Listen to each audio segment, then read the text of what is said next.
মিছিল ক্রমশই আরও বাড়ছে। মৃতের সংখ্যা বেড়ে দাঁড়িয়েছে আনন্দপুর অগ্নিকাণ্ডে 25। পেলোডার জেসিবি দিয়ে সেখানে মৃতদেহের সন্ধান করা হচ্ছে এবং ডিএনএ ম্যাপিংয়ের উদ্যোগ নেওয়া হচ্ছে মৃতদেহ শনাক্ত করার জন্য।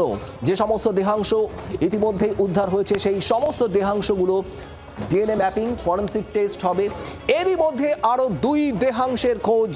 মৃতের সংখ্যা আরও বাড়ার আশঙ্কা। এখনো পর্যন্ত পুলিশের খাতায় নিখোঁজ রয়েছেন বেশ কয়েকজন। প্লাস্টিক ফুলের ভস্মীভূত গুদামে দুমড়ে মুচড়ে যাওয়া টিনের শেড, সেগুলো উপড়ে ফেলে খোঁজা হচ্ছে নিখোঁজদের দেহাংশ।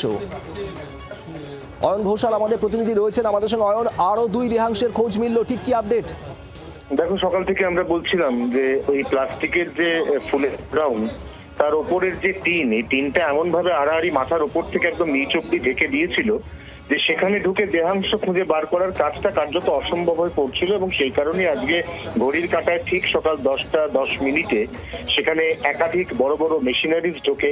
তার মধ্যে ক্রেন রয়েছে, তার মধ্যে জেসিবি রয়েছে, এবং এরা ক্রমান্বয়ে এই টিনের যে ওপরের পড়ে থাকা আস্তর সেগুলোকে একটা একটা করে সরাতে শুরু করে। এবং সরানোর সঙ্গে সঙ্গে তার নিচের যে লোহার স্ট্রাকচার, তার ফাঁক ফোকর দিয়েও উদ্ধারকারী বা তল্লাশিকারী দল তারা কিছুটা পর্যন্ত ভেতরে যেতে পারেন।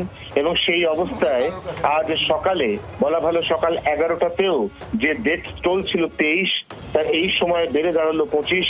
এখনো পর্যন্ত ওই যে গোডাউন, সেই গোডাউনের উপরে টিনের শেড সরানোর কাজ বেশ কিছুটা বাকি।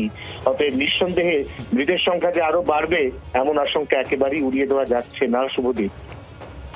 ধন্যবাদ। আপাতত বাংলার আওয়াজ, বাঙালির আবেগ, জি 24 ঘন্টা।